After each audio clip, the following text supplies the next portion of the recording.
Well, greetings and salutations, everybody. Welcome to the John Campea Show here on my YouTube channel. I'm, of course, your host, John Campea, and it is an honor and a privilege, as it is every day, to have you guys joining me here. On this Sunday, it's NFL playoff time. The big Steelers game is coming up, of course, in just an hour from now, so you know, that's why we're doing the show at 9 a.m. on the West Coast time, noon on the East Coast time. I'm glad you guys decided to join us today. Got a whole bunch of things to talk about. Now, before I get to anything, want to give you guys a big disclaimer. I'm going to be giving you this for the next few weeks. I got sick a few weeks ago. Totally good now, 100%, except for the fact that I think I got bronchitis now, which means I still have my cough, and I'm probably still going to have the cough for a couple of weeks still. And I know it's a pain in the ass and annoying to hear me cough and sucking on halls and drinking tea while I'm doing the show. Believe me, it's even more annoying for me to do it. But unfortunately, that's going to be the reality for the next few weeks as I get over this little damn thing. But other than that, I feel 100%, and I'm glad to be back doing the show. Now, speaking of the show, here's how today's show is going to go. I have picked out 5 topics that you guys have emailed in to me. How do you email in a topic or a question for the John Campea Show? It's real simple. You just email me anytime at john@thejohncampeashow.com. That's john@thejohncampeashow.com. And I'm still stunned how many people forget to put the word topic in the subject line. Make sure you put that word topic in the subject line, or else I'm not even going to see your email. Also, guys, don't forget, keep them as short as possible. 90 words or less. 90 words is the absolute maximum, but the shorter the better, because if it's any longer than that, I can't use it on the show because I couldn't even fit the email that you send in on the screen, even if I wanted to use that. Now, after we're done that part of the show, the second half of the show is going to be about taking your live questions.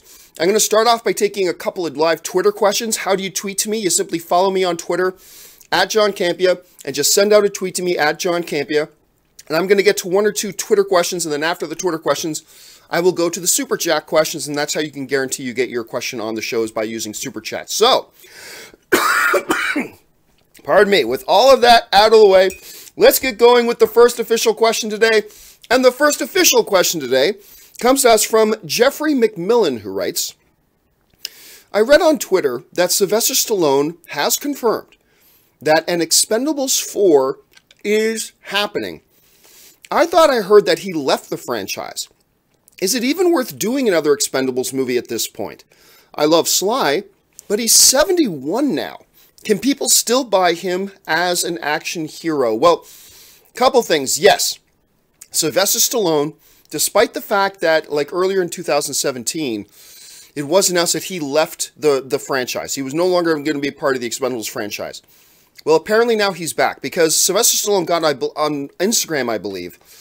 He put up this picture, and he put out the message, just when you thought it was safe to go outside, they're coming back, with the picture of the Expendables. So, if we are to take Sylvester Stallone at his word here on social media, it looks like they've got plans for them to bring us another Expendables film.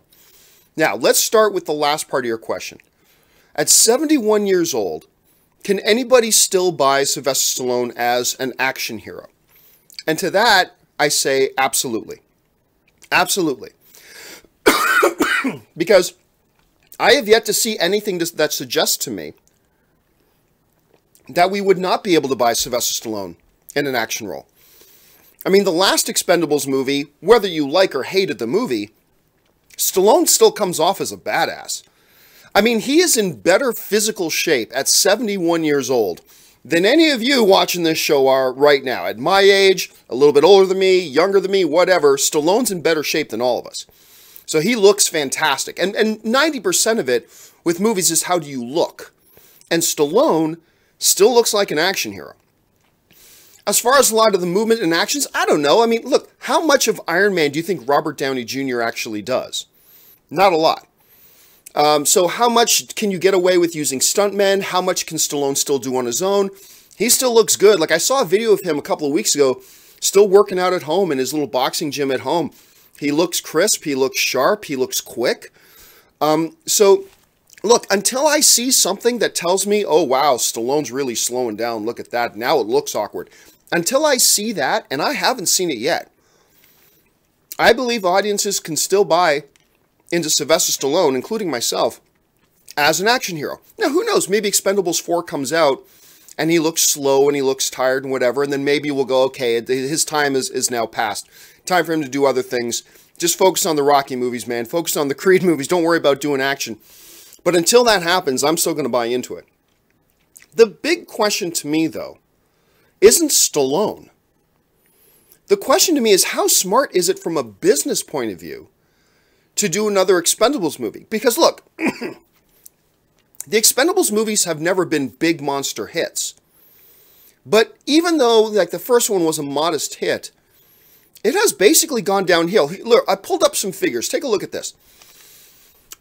The first Expendables movie made $103 million at the domestic box office, $274 million worldwide. Okay, fine. We fast forward now to Expendables 2, in which the movie made only $85 million domestically, so in the US, people started to lose interest. But internationally, the numbers went up, and it went up to $314 million. However, Expendables 3, box office-wise, for the franchise, was a train wreck. The domestic box office dropped all the way down to $39 million. That's almost a third. Not quite a third, but almost a third of what the first Expendables movie made domestically. And worldwide, it was also the lowest grossing box office of its franchise, only making $214 million. Everything has a downward trajectory except for the worldwide number in number 2, but even then it dropped by over $100 million to $214 million, which is the lowest in its franchise. That leaves me asking the question, not is Stallone capable of doing an Expendables movie? To me, the question becomes, does the audience even want another Expendables movie? I mean, you've already put everybody in. You got Antonio Banderas, you had Chuck Norris, you had Bruce Willis, you got Harrison Ford, you got Arnold Schwarzenegger, you've got obviously Jason Statham and Terry Crews. I mean, what's it? You put Jean-Claude Van Damme in it, for heaven's sakes. Where is there left to go? And I thought Mel Gibson, by the way, in part 3 was awesome. I thought Mel Gibson as the villain in Expendables 3 was great. But anyway, does it make sense from a business point of view to do another one? Now, a lot of people point to the fact, and Sylvester Stallone agrees, that one of the reasons a lot of people think Expendables 3 suffered was because they went with a PG-13 as opposed to an R rating, which is what they did in part 1 and part 2. You could make an argument for that, I suppose, and Stallone seems convinced that that was the problem. But the fact of the matter is, and I'll bring up this chart again, remember Expendables 2 was rated R, and it domestically also took a significant drop. It took over a 15% drop, and it was still rated R. There was no reason to expect that Expendables 3 wouldn't have dropped as well. So, look, I'll go see an Expendables 4. I get a kick out of these movies. But from a business point of view, if I'm a studio head, man, I don't know that I'm investing $40 million, $50 million, $70 million into making another one of these things. I really don't know. Maybe you guys feel different. Jump down to the comments section. Let me know your thoughts. Is it worth it to do an Expendables 4, even with Sylvester Stallone back on board? Let me know what you guys think. All right, let's move on now to the next official question. And the next question comes to us from Don Cooper, who writes, long-time listener, first time with email. Thank you so much, Don. My brother does not believe me that Han Solo is coming out in May. He thinks that Disney is going to hold off and release it on the streaming platform. Does it make any financial sense for them to do this? And hold on to your hats here, Don, and everybody else reading that question.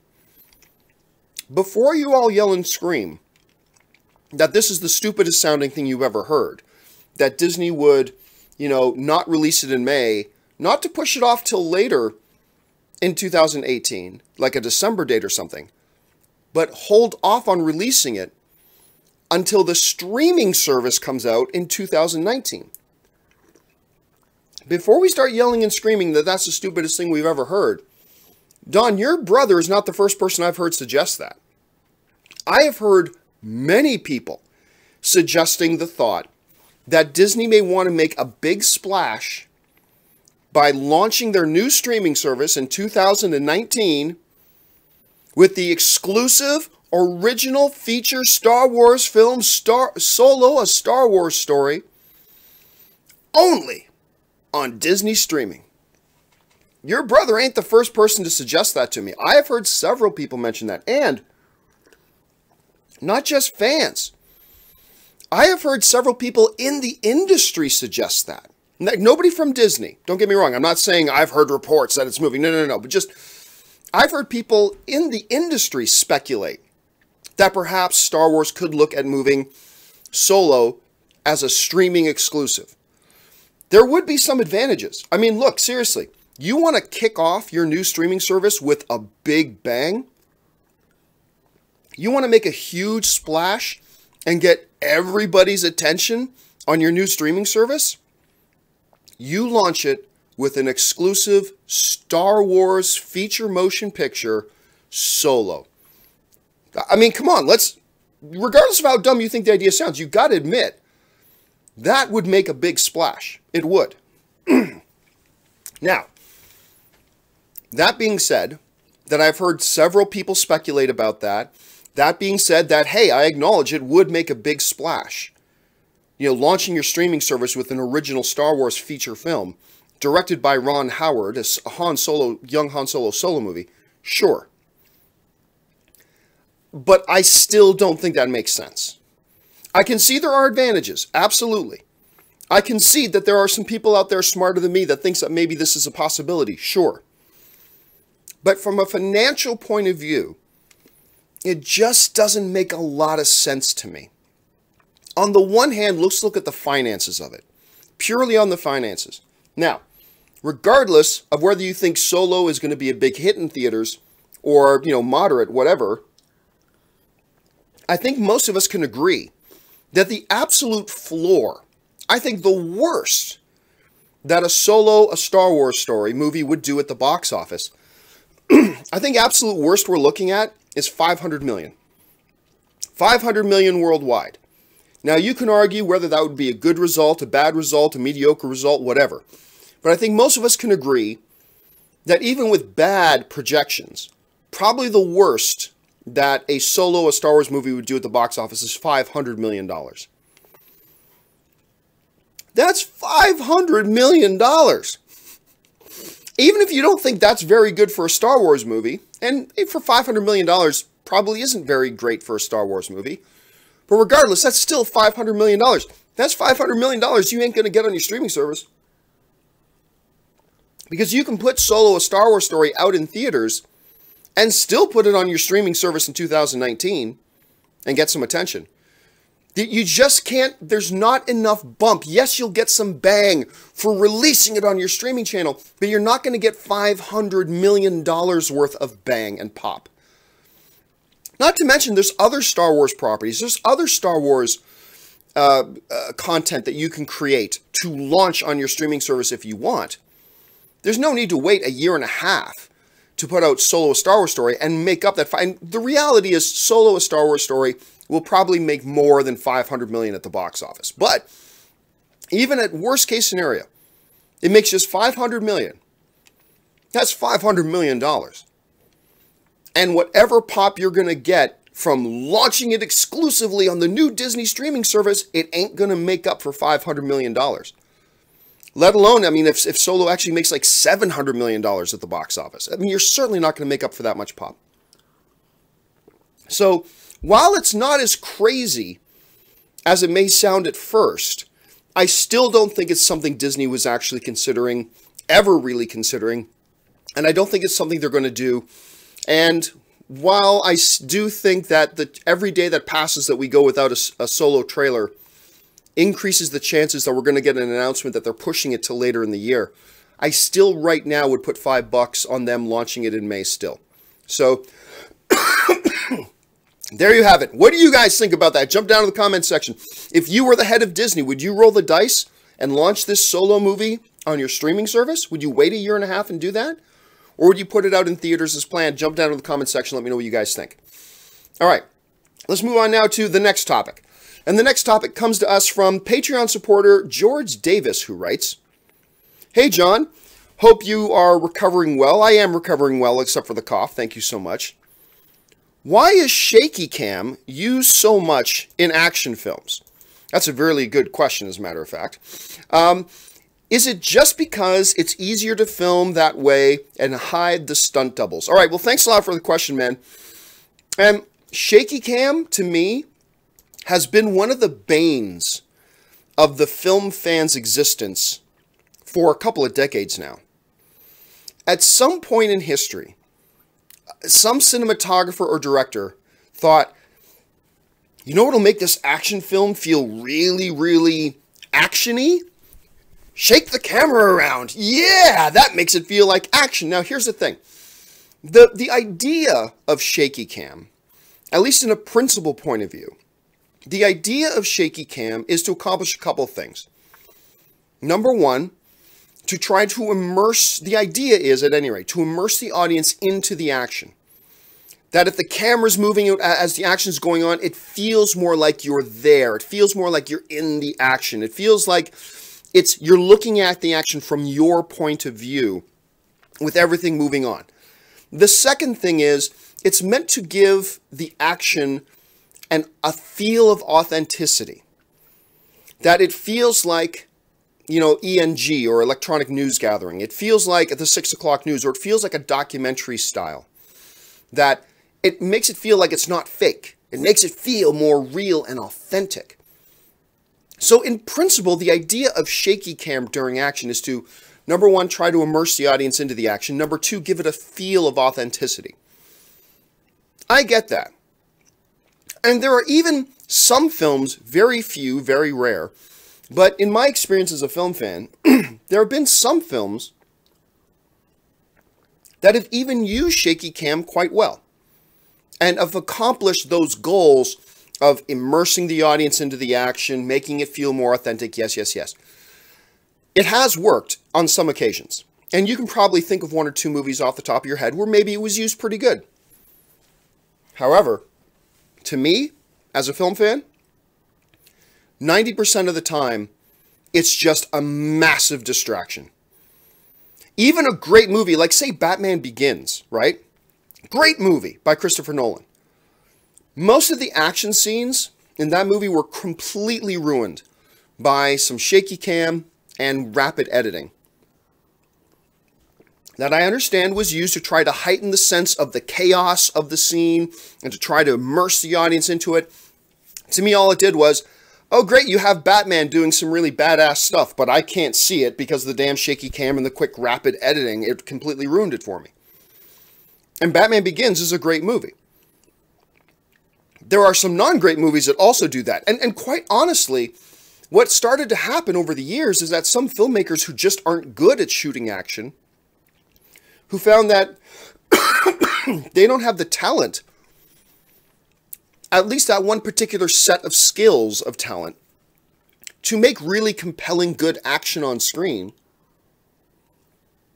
And what happened is shaky cam went from being this idealistic thing that you were using to immerse the audience and to create a feel of authenticity. Shaky cam became a crutch. It's like, you know what? Our fight choreography doesn't look that good. Let's make it feel more intense by shaking the camera as if our cameraman was an epileptic monkey. Like, let's do that. That's what happened. What started off as an ideal turned into a crutch for some filmmakers that, quite frankly, didn't know how to make an action film feel very exciting. And they fell back on this thing to camouflage and hide their weaknesses as filmmakers. There could be specific circumstances where using it for the ideal purposes could work, but for the most part, it's just been a crutch used by less talented filmmakers to camouflage and hide the fact that their action scenes aren't all that compelling, and try to artificially create a sense of intensity and movement and kinetic energy with this ridiculous shaky cam thing, and that's what happens 9 times out of 10. So again, I'm not going to sit here and say it's never good and it never works, because it is good sometimes and sometimes it works. But for the most part, as a film fan, man, I would love to see shaky cam just disappear. I would really love to see shaky cam just disappear, but that's just how I feel about it. All right, let's move on now to the next topic. And the next topic comes to us from Carlos Barraza, who writes, Hey, John, I'm a huge fan of the show. Thank you so much, Carlos. My question is, do you think that Legendary Pictures is really playing it safe with their cinematic Godzilla/King Kong universe? I think they are. They haven't been overly ambitious compared to Universal's Dark Universe or even the DC Extended Universe by announcing, say, 20 films for their slate, and they end up going nowhere, while the Monsterverse has 4 movies total on their slate. All right, thanks a lot for the question, man. And look, you can ask the question, is Warner Brothers and Legendary playing it safe with their giant monster universe, Godzilla and King Kong?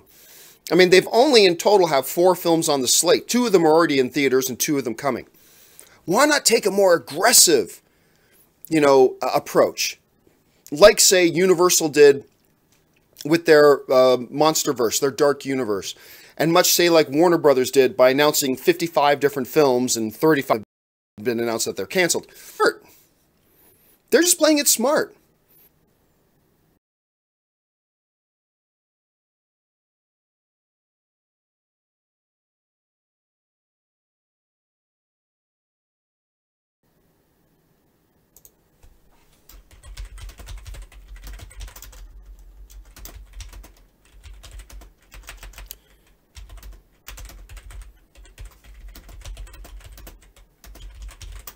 All right, I think I'm back up and running again now. Sorry, guys, for a second there, it looks like YouTube froze on me, and I am back up and running. My apologies for that. I don't know why YouTube did that, but we are back up and running. Yay! Okay, anyway, so I'm not quite sure how long ago it froze. I think it just froze for a second. I basically everything out. So, yeah, basically playing it smart. Saying, look, we've got certain movies that we're ready to do, and they're coming out. And they'll come out when they come out. And that's what they're doing, and that's what they're announcing. And when they announce that they have a movie coming, you can be 100% sure that the movie's actually coming. Go figure. So it's all good. All right, let's move on now to the final question, emailed in question of the day. Hopefully YouTube won't freeze again. And this one comes to us from John Spear. And John Spear writes, big fan, thank you so much.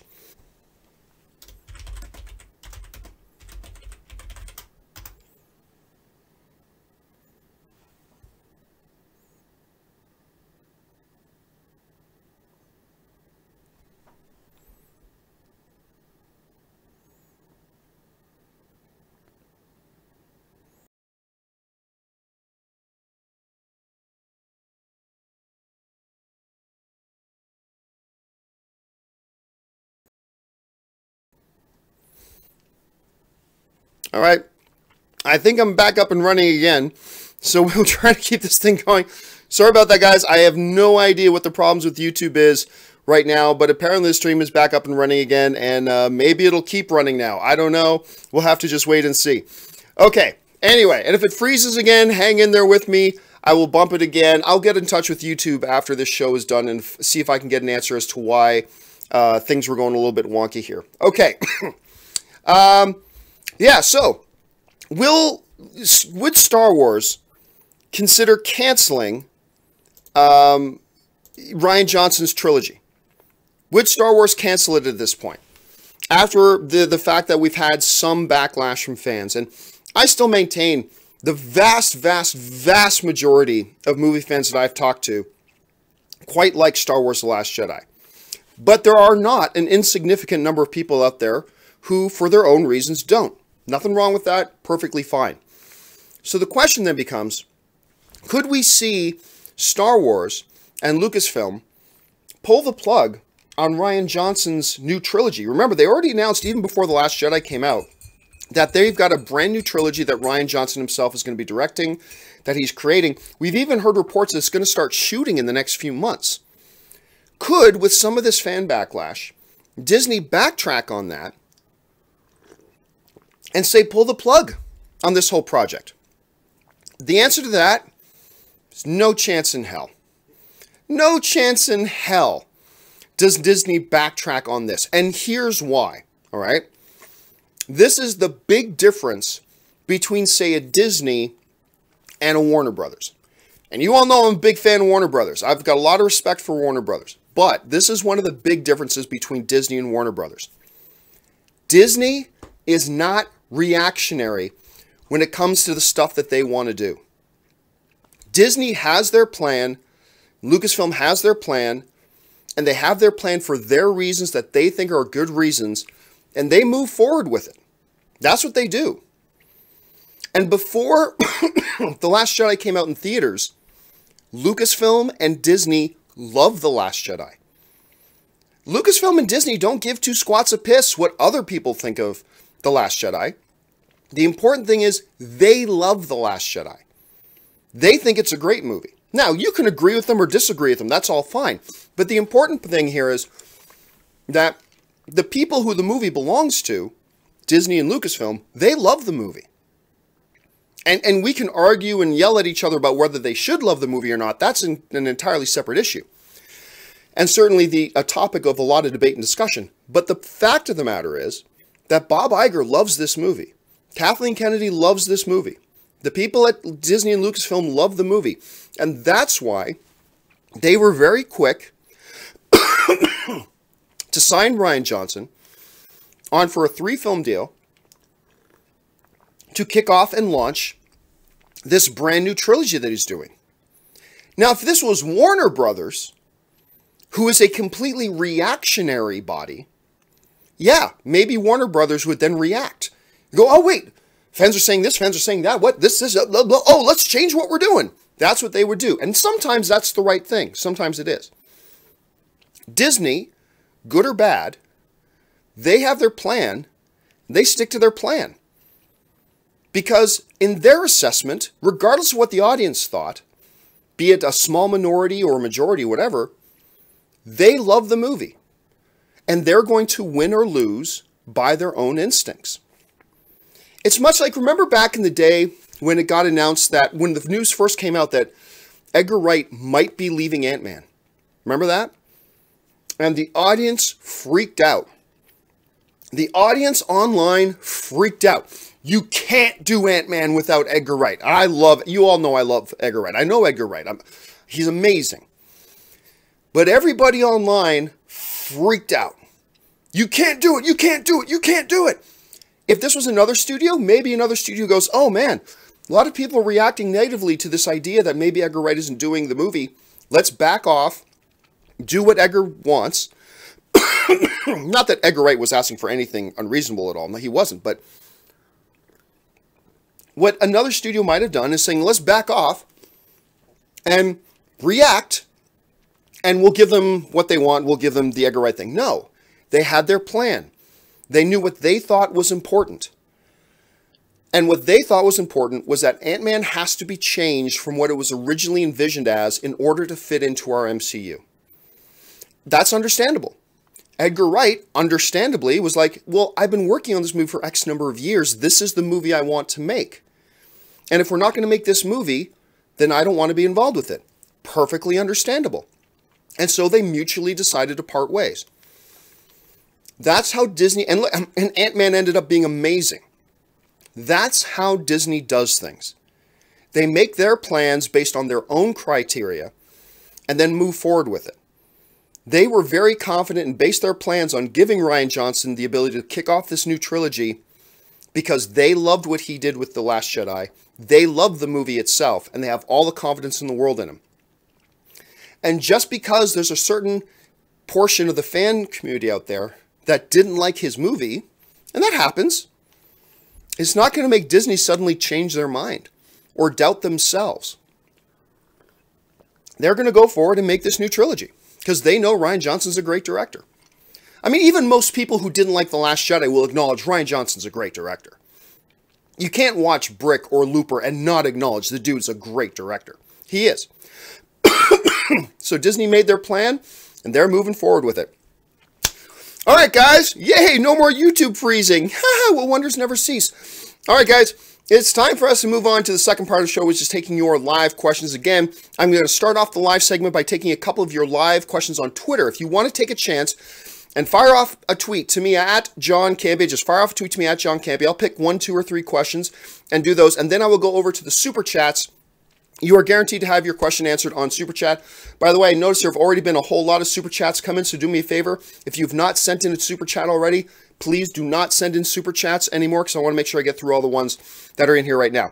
But before we go to those live questions, we're going to do my daily 1-minute commercial break where I do my admittedly shameless plug for the thing that keeps the lights on around here, and that is my Patreon campaign. So here, check this out. We'll be back in 1 minute. For those of you who have followed me for any period of time, you guys know that I made the decision recently to leave the corporate overlords. I no longer wanted to work for corporations. I wanted to be an independent content creator. And the only way I've been able to do that is by the support of my Patreon supporters. So what I would like to do is to ask you guys who watch my shows, who spend any amount of time with me every single month, to consider going over to www.patreon.com/John Campea. There you'll get all the information about what exactly does it mean to be a Patreon supporter of mine? What does being a Patreon supporter do for helping to make sure that shows like this one and all the other shows I do here on my channel can actually be produced? And on top of that, what benefits are there to being a Patreon supporter? And maybe if you guys can check that out, if you decide you want to be one of my Patreon supporters, that would be awesome. And if you don't, that's perfectly fine too. I'm just happy that you guys have decided to be here today and be a fellow movie fan and join us in the conversation. So go and check out the website, see if you want to become a Patreon supporter. And now let's get back. All right, guys, and a special thank you to all of you guys who are already Patreon supporters of mine. Thank you so much. You guys really are the reason that I'm able to do these shows at all in the first place. All right.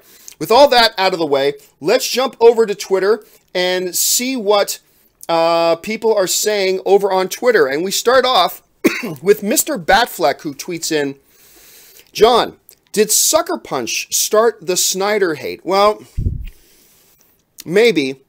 The Sucker Punch was a terrible movie. And that is difficult for me to say, not just because I like Zack Snyder, but because one of our friends is one of the stars of the movie. One of Anne's sorority sisters, Jamie Chung, she's one of the 4 leads in the movie. So it's very, but it doesn't matter. I have to call it as I see it. The movie's terrible. Visually, it's stunning. It's a visually beautiful film. And I remember jokingly saying this about it a few years ago that, man, if you put on Sucker Punch and turned off the volume, you might have a pretty good time watching this movie. Because it's great action, just brilliant visuals, beautiful girls doing incredible action and just some great scenes. It's just visually a gorgeous film. I mean, Zack Snyder, love him or hate him, Zack Snyder is one of the best visual storytellers out there. He tells great stories visually. He sometimes struggles with the narrative. And Sucker Punch was a terrible movie. Yeah, I mean, I think that was the first crack in the armor because Zack Snyder at that point was a little bit of a golden child in Hollywood, and then Sucker Punch happened, and that shine came off him, and people started looking at his films a little bit more critically at that point. And then we saw, hey, look, as much as I like Batman versus Superman and Man of Steel and things like that, you can see, I think Man of Steel is his best movie narratively, but some of those weaknesses we saw in Sucker Punch do carry over to some of his DC films as well, and that's probably what turns some people off. All right, let's try this one. This next tweet comes to us from AClay19, who writes, after Wreck-It Ralph 2 and Frozen 2, what do you think will be the next animated Disney film to get a sequel? Well, we already got The Incredibles 2. Well, that's a Pixar film. Pixar and Disney are essentially the same thing. What's the next one to get a sequel? I think there's a possibility for a Ratatouille sequel. Now, that comes based off a conversation I had with a couple of industry people a couple of years ago that suggested to me that the idea of a Ratatouille 2 had been batted around and got revived. The discussions of it got revived a little bit a few years ago. Now, that's not to say that, yes, there are plans to do it. No, just that some people had some discussions, some talks about it. So I think if any one of the big marquee Disney/Pixar films would next be up for a sequel, I think maybe it might be Ratatouille. Again, I'm not basing that on anything. That's just my speculation at this point, but that's something that could be a possibility, I think, at this point. All right. Thanks a lot for sending in some tweets, guys. I'm going to go over now to the Super Chats, and we're going to start off. I'm going to put another Halls in my mouth. Pedro Garcia, who writes, John, have you seen Bound by Honor, Blood In, Blood Out by Hollywood Pictures? Why won't Disney distribute it, rated R movies from the 90s in Blu-ray or digitally? Well, I don't think I've seen Bound by Honor. I think you're talking about the movie that stars Benjamin Bratt. I think that's the one. Benjamin Bratt's in that one. Not a box office smash. Why won't Disney distribute it?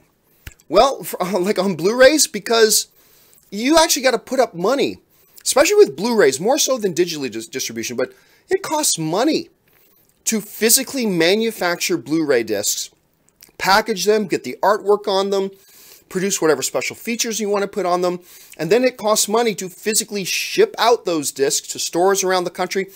A movie like Blood by Honor is just not going to make its money back. It's just not, right? I mean, so that's one of the reasons.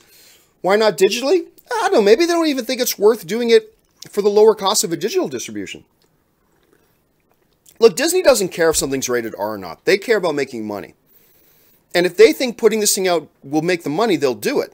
And if they think it won't, they won't. And I just think Bound by Honor, Blood in, Blood Out, I just don't think that's a movie. I don't see anybody rushing out, or at least not enough people rushing out to buy the Blu-ray or to download it off of, Amazon Prime or whatever. I just don't see it happening. So that's probably why they're not doing it. Thanks for bringing it up. A lot of people might not have heard that movie, Pedro, and now you've made a lot of people aware of it. All right. Next one comes to us from Sam Fisher. Are you going to do a full season review of The Runaways? You did review episodes 1 through 3. Yes. In the next 24 to 48 hours, I will be doing... I finally finished watching season 1 when I was in New England.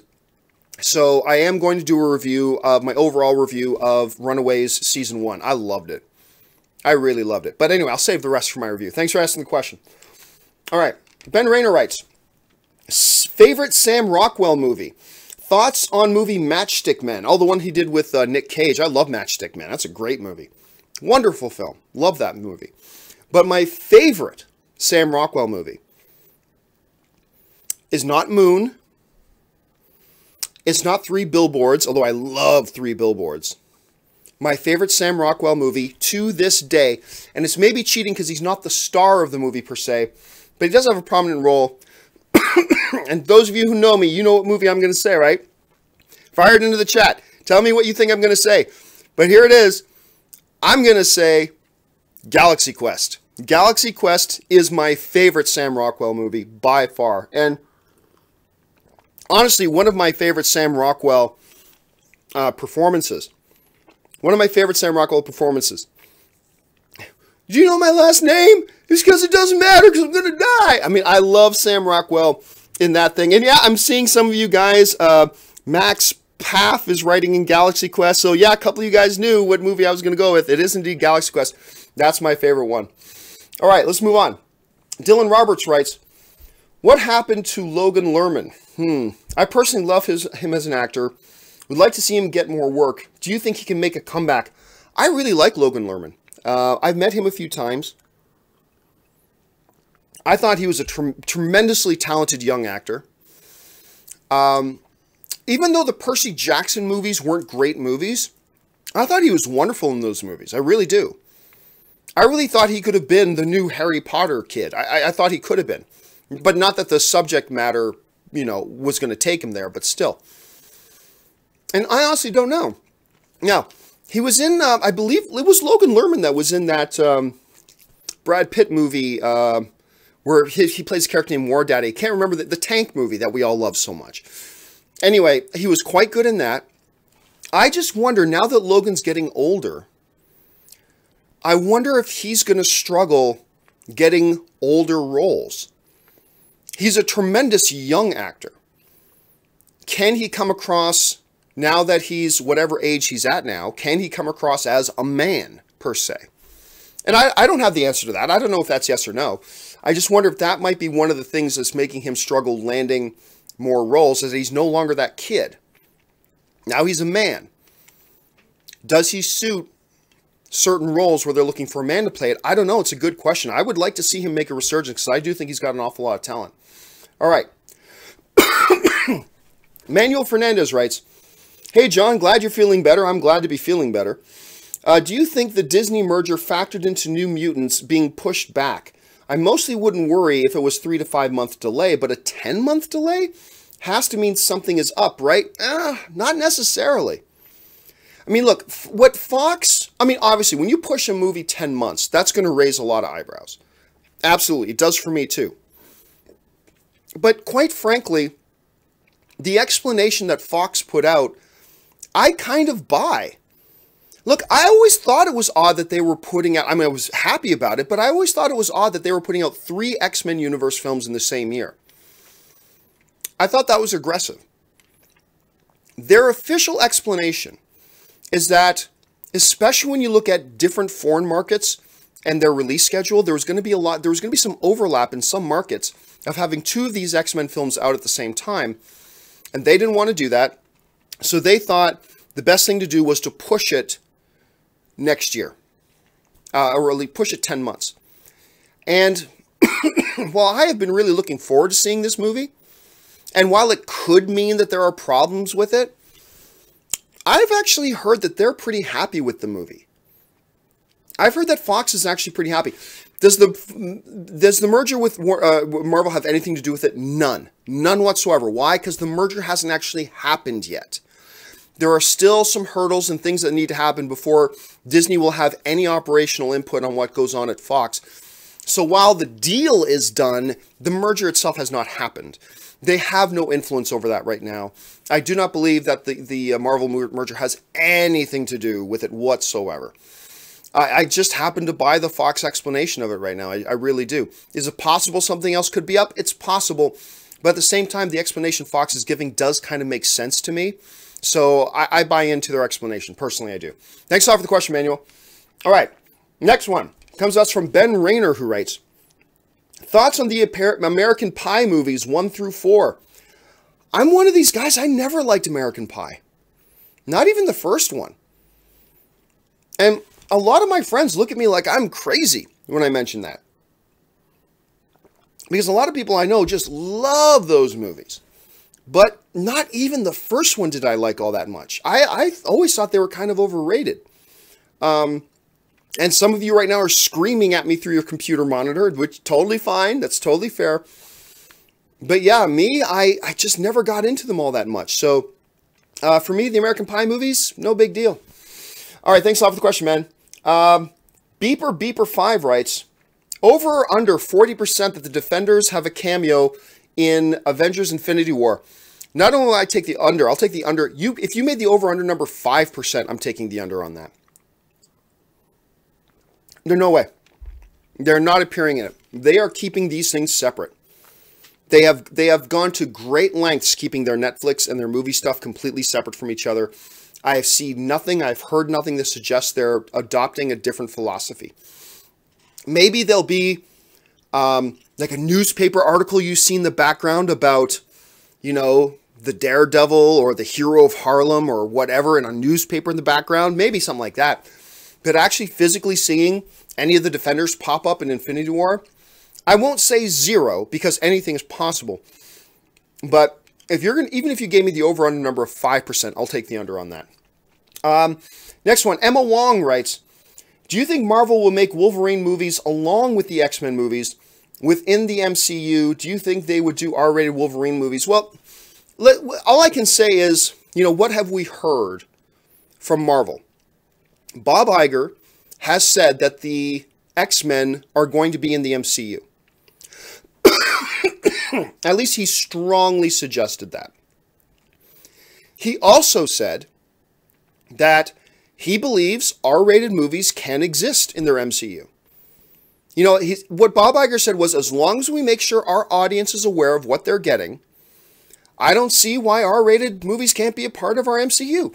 So it's not so much about what do I think they'll do. What we have heard Bob Iger, the High Emperor and Lord of Disney, what we've heard him say is that, at least strongly suggests that the X-Men will be in the MCU, and I think that will include Wolverine, and that they're okay with doing some R-rated material. I think Wolverine and Deadpool have made them think, you know what, these things can work. So if a filmmaker really wants to do their thing rated R, and it's not one of our core MCU properties, we can probably let them do it. So it looks like that's what they're going to do.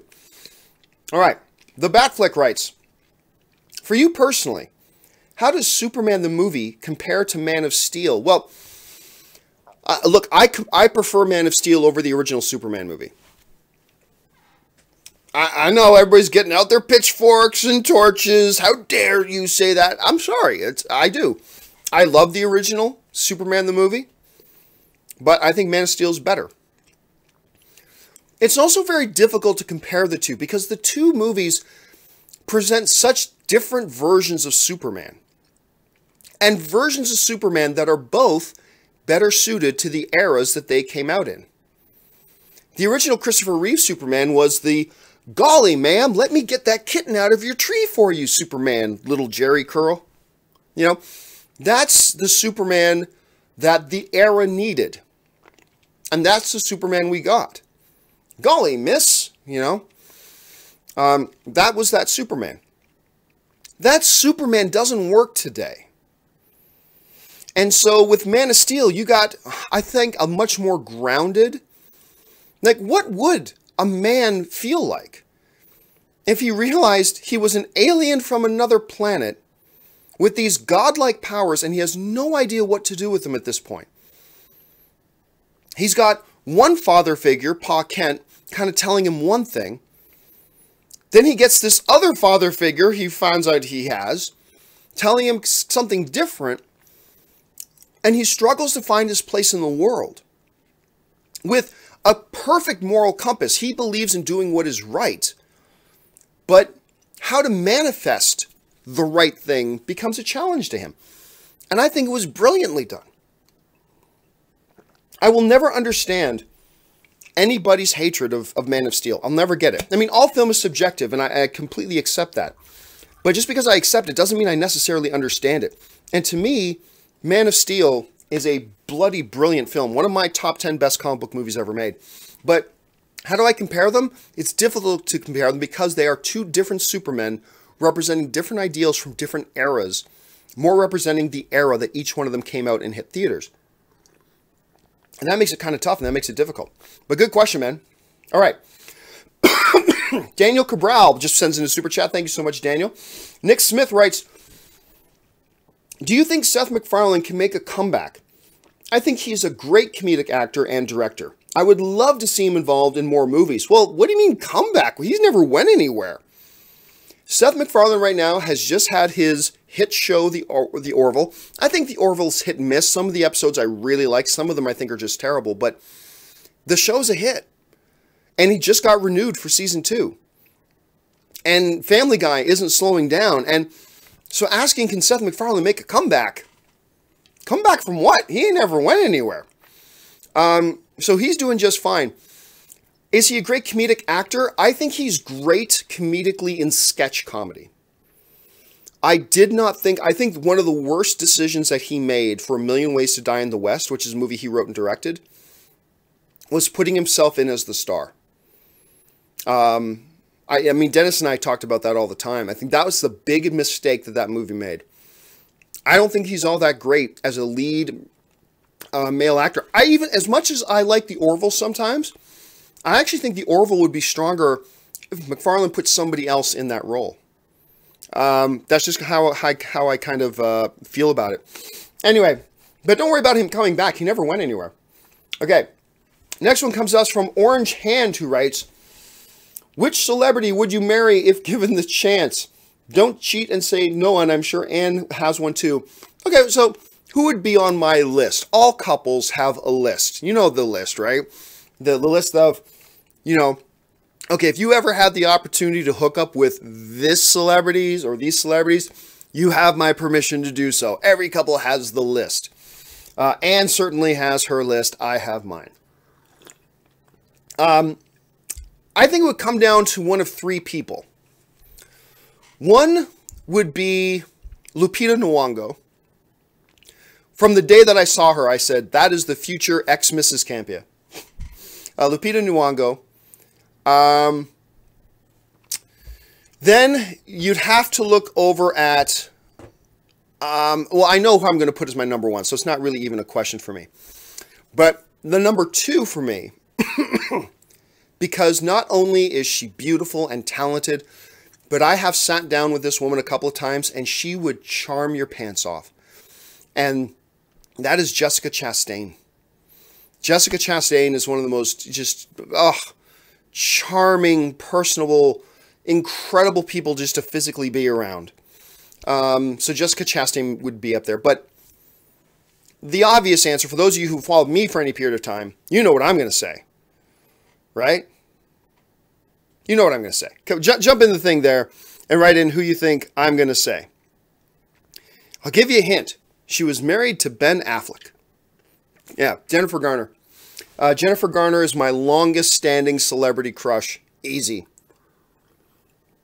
I remember the first time I met Jennifer Garner. She was very, very pregnant. And, man, she just glowed. She was wearing this dress that just made pending motherhood look, I mean, first of all, pending motherhood is beautiful in and of itself, but I mean, she took it to another level. And that's the first time I ever met her. And Anne laughs at me whenever Jennifer Garner comes on TV or whatever, but Jennifer Garner is probably my number one all-time celebrity crush. Okay, let's move on. Let's see. The Batfleck writes, do you still put Affleck over Christian Bale as the best Batman after Justice League? Let's put it this way. I think Ben Affleck's performance and portrayal of Batman in Batman vs. Superman is the single best performance we've ever seen for the Batman character. That includes Christian Bale. I cannot say the same for the performance of Batman in Justice League. I like Justice League. You guys all know this. I went to see it many times. But one of my complaints about the film was the fact that they completely changed directions with their Batman. And Affleck's performance reflected that. So, I think, look, I'll still say I think Ben Affleck in Batman vs. Superman is the single best Batman we've ever had. But does his Batman in Justice League stand up to the other Batman we've seen? No. No, so it would change. My position on that would change after Justice League. All right, let's move on here. ZCMZ Zombie Custom Maps writes, who do you think will win Best Director at the Oscars? Well, I think it's going to come down to either Steven Spielberg or Guillermo del Toro. And I'm going to lean towards Guillermo del Toro at this point. Not because he won at the Golden Globes, but it's such a masterfully told story. The Shape of Water is just so beautifully told. The narrative flow is so good. The performances he brings out of the actors in that are so incredible. I think it comes down to Steven Spielberg or Guillermo del Toro, and I'm going to give the edge at this point to Guillermo del Toro. So that's who I would guess at this point. Reggie Phoenix writes, have you seen the Avengers 4 set photos? I still haven't. Honestly, I thought about looking them up, but I decided, if they're not officially released photos and they're just leaks, I don't know that I want to see them. So I have not seen those photos yet. But thank you for asking, because I know it was brought up on yesterday's show. Harris Husick writes, have you seen One Punch Man? Thoughts? Who needs Viagra when you have that opening song? Keep up doing what you're doing. Love your content. The opening of and I have seen 1 or 2 episodes of One Punch Man. I'm in the minority. I don't love the show, but that opening is pretty, it gets the blood pumping and all that kind of stuff. So I'll give it that. Let's see. Tony Bush writes, my 2018 most anticipated: 10, Venom; 9, Christopher Robin. Are you talking about Goodbye, Christopher Robin? Because that was a 2017 film. Maybe where you're from, it comes out in 2018. 8, Hellboy; 7, Annihilation. I just can't get that one on my list. I wish I could. 6, A Quiet Place; 5, Mary Magdalene; 4, Thoroughbreds; 3, Mortal Engines; 2, Vazanti; and number 1, Infinity War. I think, Tony, you've got a lot of films on there that a lot of people are going to agree with you on. And you put in a couple of dark horses in there, too. I like that list. That's a good list, man. Jack Hudson writes, have you heard of the game Overwatch? Have I heard of the game Overwatch? Yes. If not, I suggest you check out their animated shorts and research the lore. I think it would make a great TV show. I don't know about that. I haven't watched the animated shorts. I'll admit I haven't watched that, but I don't know if it would make all that much of a great TV show. I mean, it's got a very strong, recognizable IP, so that could work to its advantage, but we'll have to see. ZCM Zombie Custom Maps writes, Which did you like more, Tombstone or Untouchables? Oh, those are two good ones. I'm going to go Untouchables. And that's not any shade on Tombstone at all. I love Tombstone, but just like a wop, bringing a knife to a gunfight. Sean Connery at his best. Untouchables, to me, it's one of those movies, man. Like, if I'm putting together a vault of, say, 50 movies, and I'm talking to film fans who go, I really want to get into movies more. What are the 50 films I need to watch? I'm putting Untouchables on that list, man. Not that I wouldn't put Tombstone on it, but Untouchables is so freaking good. And it's getting to be so old now that a lot of modern film fans haven't watched it yet. Robert De Niro, Sean Connery, Kevin Costner, Andy Garcia. I mean, look, if you haven't watched Untouchables, you are just doing a disservice to yourself. Stop what you're doing this week, watch Untouchables, and then thank me later that you watch it. It's amazing. Let's see. The Batflick writes, does it seem strange to you that Return of the Jedi and Revenge of the Sith have basically the same RT critic ratings? No, man. It's just like, look, all films are subjective. They come out, no films come out in a vacuum. No system is perfect. And people just react to them the way that they do. So it doesn't seem strange to me at all because of the way that film is and the way film works. Doesn't surprise me one bit. Let's see. Siobhan Dixit writes, thoughts on Black Mirror Season 4? Have you watched it yet? I don't watch Black Mirror. I've seen a few episodes, and I've liked them. But generally speaking, I usually don't watch Black Mirror, so I have not seen any of Black Mirror Season 4 at this point. Walter K. writes, hey, John, I've been a fan since the AMC days. I will get right to the point. What happened to those yellow shades of yours? Those things were awesome. Well, I still have them here. And I'm still tempted to wear them. The yellow shades, for those of you who don't know, they're called gunners. And they're specifically made primarily for video game players because of certain types. And I have 3 big monitors plus big lights and all that kind of stuff in front of me. And I'll be honest with you, when I do the show, they give me eye strain, all this stuff, and I get headaches. The gunner glasses filter out certain parts of the light that I don't get eye fatigue. And I can do the show for 2 hours and not get headaches afterwards. Now, a bunch of people said to me, John, you can get these little apps for your computer that turn off that type of light, and I've tried all that stuff, and none of it works. But I've also had people complain to me before that they don't like the look of the glasses, that the computer monitors all reflect off the glasses, and they call it distracting. So I've tried not wearing them. I think at some point, I'm still thinking about it. I'm considering wearing them again, though, because it's just not worth it that I have a bit of a headache for like an hour after I do my shows. But for the most part, I don't do it because many of you guys have asked me not to wear them. So I'm trying not to wear them.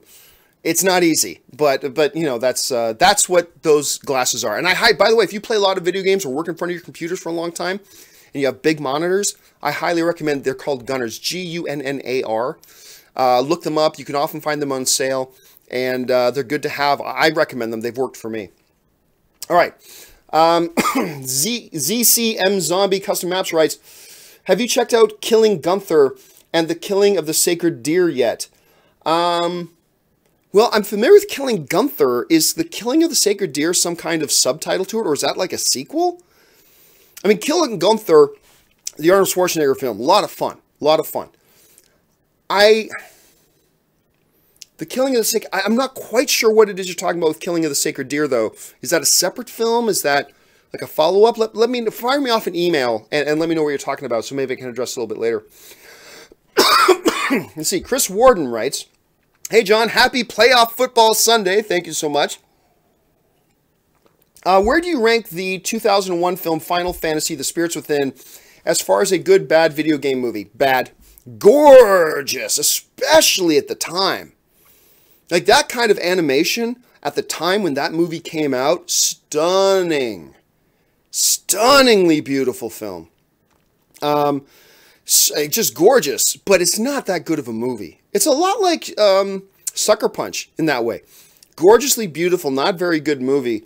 So as far as the video game movie goes, no, does not rank high for me. It's another one of the poor ones, in my opinion. Let's see. Siobhan Dixit writes, "Get well soon, John. The Last Jedi is currently at 1.2 billion, and it flopped in China. How much will it end its run at? 1.3 to 1.4 billion, perhaps? Did it underperform?" Well, yeah, look, for everything everybody wants to say, Star Wars The Last Jedi is going to finish the year as the #1 box office film domestically. The #1 2017 domestic box office film. It's going to finish as the #1 worldwide 2017 film. So, with as much shade people try to throw at it, the fact of the matter is, it's #1. It's going to finish #1 domestically. It's going to finish #1 worldwide. Now, you can be one of those people who goes, "Oh, yeah, but it should have done better." Well, I mean, yeah, you can say the same thing about Justice League, but the difference is that The Last Jedi is going to make over double of what Justice League did, and Justice League is another film that should have been that. So you can have a movie that should do great, but one finishes as the #1 box office movie domestically and worldwide. One does not. So don't try throwing that out there. I think it's going to end up around 1.4 billion is probably where its worldwide run is going to end. And now, look, as much as I'm saying all that stuff about it's the #1 domestic movie of the year, #1 worldwide movie of the year, blah, blah, made all kinds of money, blah, blah, blah.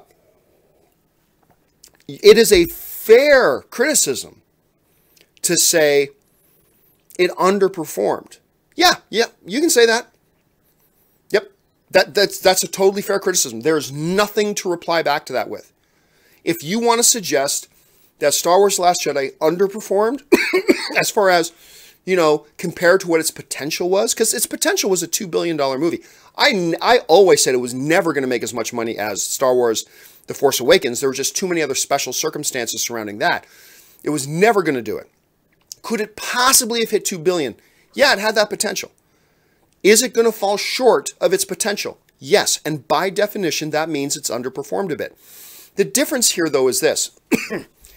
Never before in history could you say a movie underperformed and yet it still finishes the #1 box office movie of the year domestically and #1 box office movie of the year worldwide. So, I think the fact that Star Wars The Last Jedi underperformed, and that is a fair criticism, it is. I don't think Disney's going to lose any sleep over it when they're collecting their $1.3, $1.4 billion. And the gold medal for finishing first of the year domestically and finishing #1 worldwide. So both are true. It is both true that it is a smash success, and it is also true that it underperformed. Those two terms are not mutually exclusive. Because both of them are true. Both those statements are true. Let's see. Ali Hussein writes, "Have you seen Runaways and Discover latest episode?" I'm not quite sure. Oh, Star Trek Discovery. No, I have caught up on Runaways. I've seen the entire first season now, but I have not caught up on the new episodes since the mid-season break for Star Trek Discovery. I'm probably going to try to get caught up on those later today. I love Runaways. I'm going to do a full season review of it sometime in the next day or two. But Discovery, I'm hoping to catch up on the next day or two. Thanks for bringing that up, Ali. All right, ZCM Zombie Custom Maps writes, "Have you checked out Godless yet on Netflix?" Yeah, actually, Anne started watching that on our plane ride to Toronto. And then I ended up watching most of it with her when we were at my family's place over the Christmas holiday. And very good. Very, very good. It doesn't revolutionize TV or anything like that, but I thought Jeff Daniels was really great in that. It's a very, very good show. It's a very much of a slow burn show. Yeah, I like Godless very much. Let's see. Manuel Fernandez writes, "Who's your favorite spy? Jason Bourne, James Bond, or Ethan Hunt?" Oh, easy. James Bond. James Bond. James Bond always wins. James Bond is the Superman of the super spy world. So yes, that's definitely James Bond for me. I mean, it's cool if you like Jason Bourne more or Ethan Hunt more. That's all great. But to me, it's always going to be James Bond. Ali Hussein writes, "Are you getting early screenings on Black Panther?" Yes. They haven't told me when it is yet, but I will be getting an early screening on Black Panther. And I'll tell you all about it once I see it. Very excited, by the way. Mike Thompson writes, Please write a real story about Felipe, the sentient dancing microphone. You've mentioned him so much over the years. I'm now invested in his character. You know what? Maybe I'll find a good artist and I'll do like a 4-page comic story, like 4-page comic story of Felipe, the sentient dancing microphone, if I can find some artist who's willing to work with me. Who knows? Maybe keep your eyes open for that. Thanks a lot for bringing up Felipe. I'm sure he appreciates it. Siobhan Dixit writes, Hey, John. Hope you get well soon. Most badass scene in First Class. Magneto bar scene with knife, coin scene, or when he stops those nukes in the air. I think the scene in the bar with the knife. Because it's the drama in the room, right? It's the tension. I mean, what's more impressive? Controlling a coin and a knife?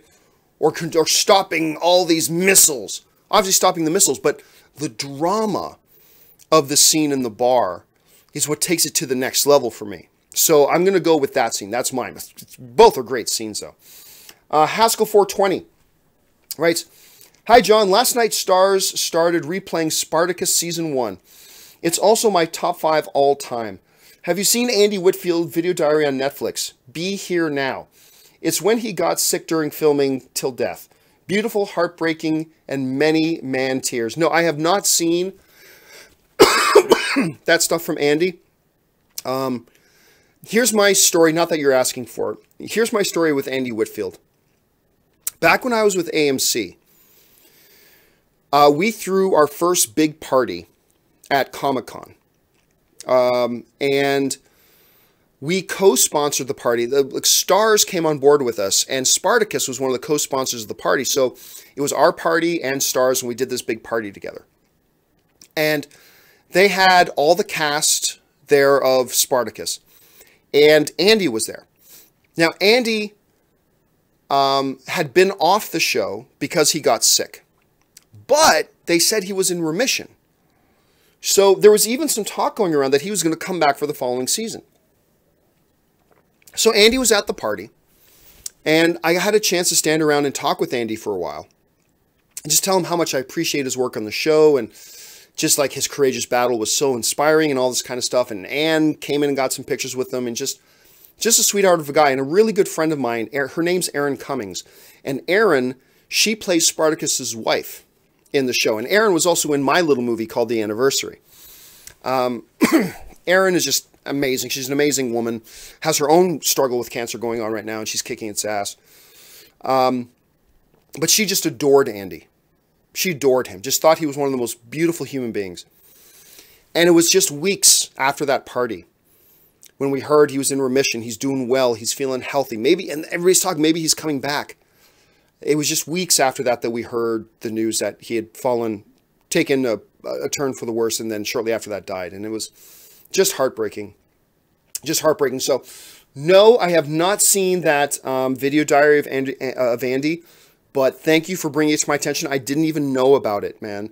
I didn't even know about it, and I am definitely going to check that out. So thank you so much for bringing that to my attention.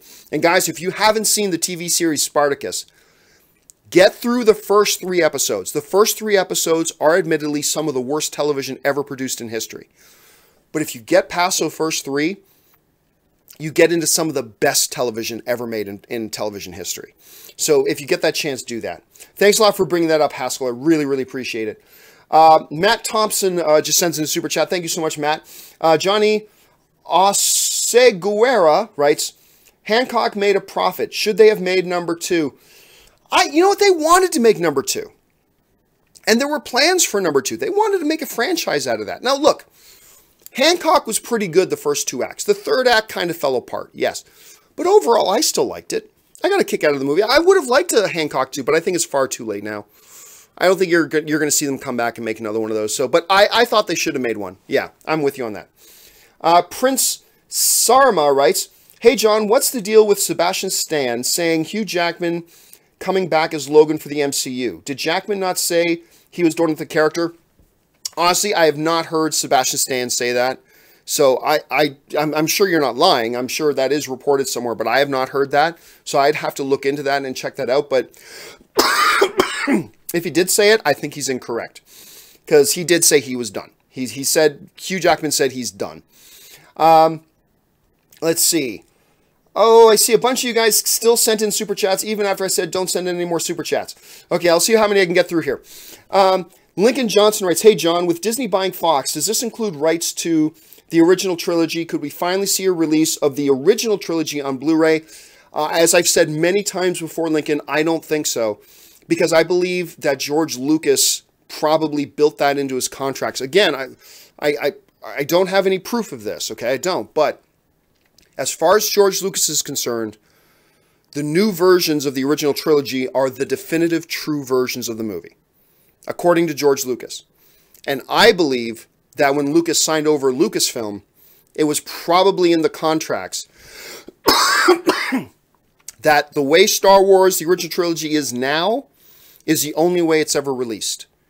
So I've believed for a long time that that's in the contract. And I don't believe we're ever going to see a true version of the true original trilogy without all the special edition stuff. I don't believe we're ever going to see that. I don't think we're ever going to see that. Let's see. The Incredible Kyle writes, in your opinion, over or under 50% that Tom Hardy's Venom will one day be a part of the MCU. Venom would be a great villain to have after Thanos. Impossible to say. Impossible to say. Right now, we don't even know what the status of the Sony and Marvel deal is. I mean, they may end their deal after a couple more movies. We just don't know at this point. Plus, we have no idea right now if the Venom movie is going to turn out to be any good. I suspect it will be good, but it might be a train wreck. So let's get that movie in theaters first. Let's see it. Let's get a better sense of where the deal between Marvel and the situation between Marvel and Sony is. Let's get all of that first, and then we'll start worrying about the rest. All right, thanks a lot for the question, man. Next one comes to us from Tam Nguyen, who writes, hypothetically, if Star Wars failed, could you reboot the series? Like, redo the entire storyline? Tam, my friend, my brother, it's a ridiculous question. You just had 3 Star Wars movies in a row all make over $1 billion at the box office. It's a ludicrous question. But if you want to ask, hypothetically, if it failed, sure, you could reboot it, but how many movies in a row would have to fail?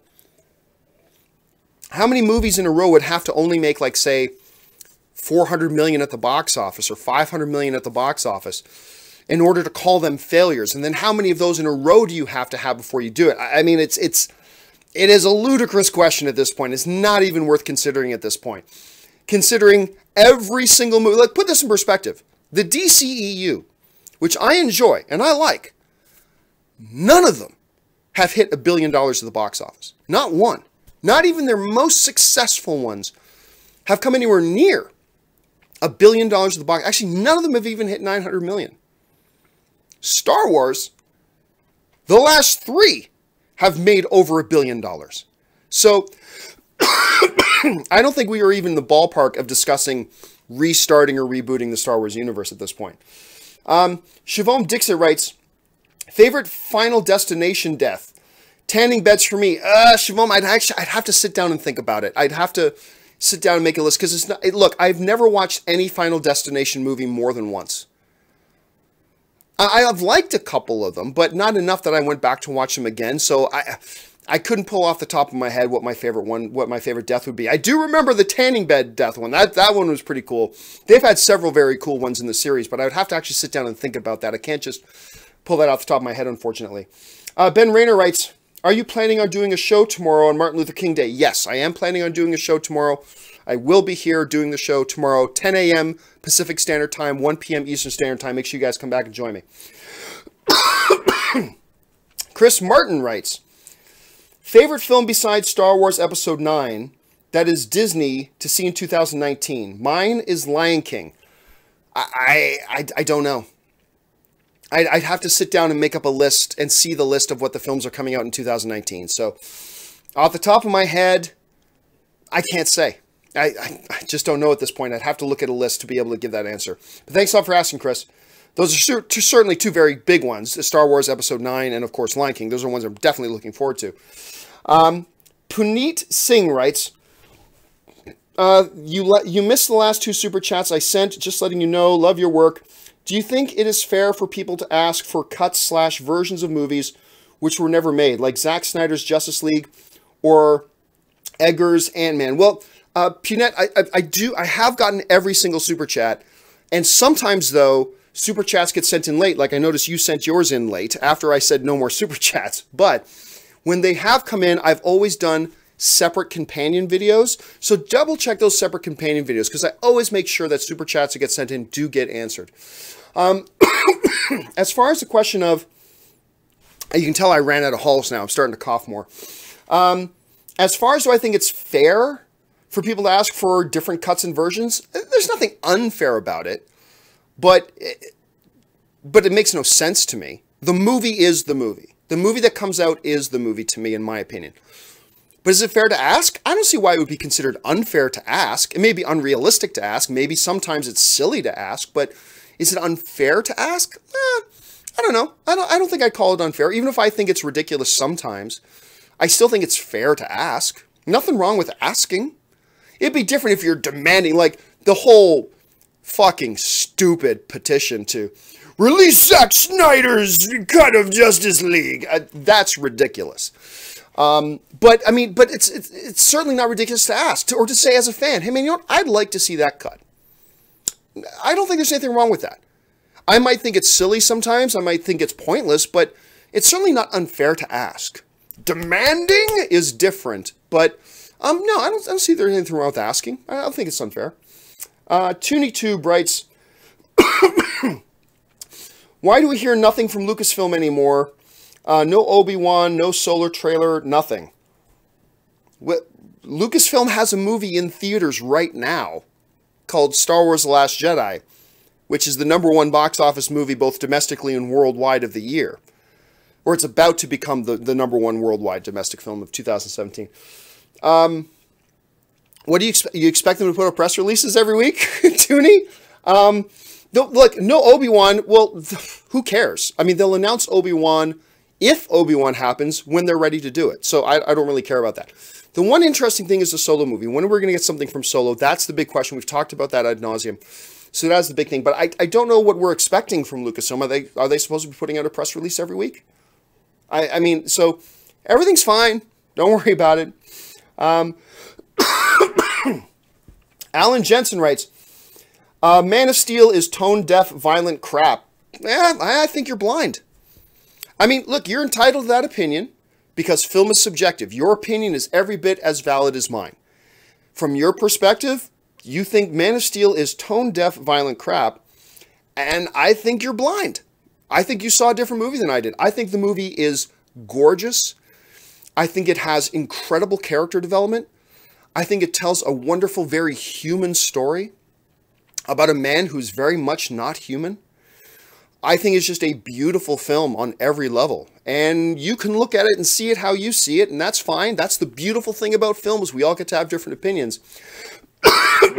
But I also think you're a little bit nuts for that opinion. But again, it's all subjective, and that's the great things about movies. Let's see. Aaron Koshal writes, wanted to ask you, did you see the Indian blockbuster movie Bahubali? If not, I strongly recommend you see it and give me your feedback. I have not seen the film. I don't think it played anywhere near me, so I didn't have any opportunity to see it. So, no, I have not seen the film, so I can't give you an opinion on that. Tony Bush writes, Christopher Robin 2018 Winnie the Pooh movie. Again, I'm not familiar with it. Like, there was a movie that came out this year called Goodbye Christopher Robin that had Donald Gleason in it as well. So I'm not really I'm not really certain about which movie we're talking about. Tony also writes, if The Last Jedi finishes at 1.3 billion, I called it here weeks ago. Well, to be fair, Tony, I heard a lot of people calling 1.3 billion on Star Wars The Last Jedi, but you would certainly be one of the people who are correct about it. And final question today, which is good because my voice is about to give out. ZCMZ Zombie Custom Maps writes, favorite John Carpenter film? The Thing, Escape from New York, They Live, Halloween, Big Trouble in Little China. I mean, They Live is an awesomely fun movie. I love that. I'm going to have to go with The Thing. Big Trouble in Little China is fantastic. Actually, a number of the films on the list you just given there, but The Thing, it's hard to put my finger on it. There's just something about The Thing, though, that it just puts it on another level. and has made it an all-time classic. And a lot of people forget The Thing is a remake. John Carpenter's The Thing is a remake itself. There was another version of The Thing before that. So John Carpenter's The Thing is one of the movies I always go to when people go, remakes are always bad. Did you like John Carpenter's The Thing? Yeah, they never should have remade it. Well, do you know that John Carpenter's The Thing was in and of itself a remake? No, it wasn't? Yeah, it was. So anyway, I really like that one. That's the one I would guess on. All right, guys.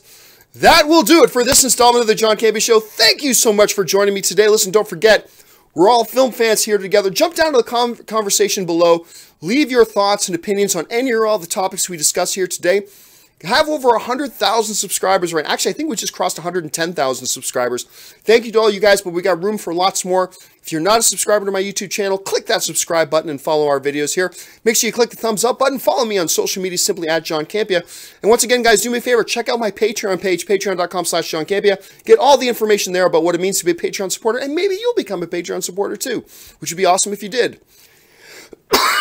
Damn it, I thought I could get through without that one last cough. Anyway, guys, that will do it for me for today's show. Thanks so much for joining me. My name's John Campea, and until the next video, bye-bye.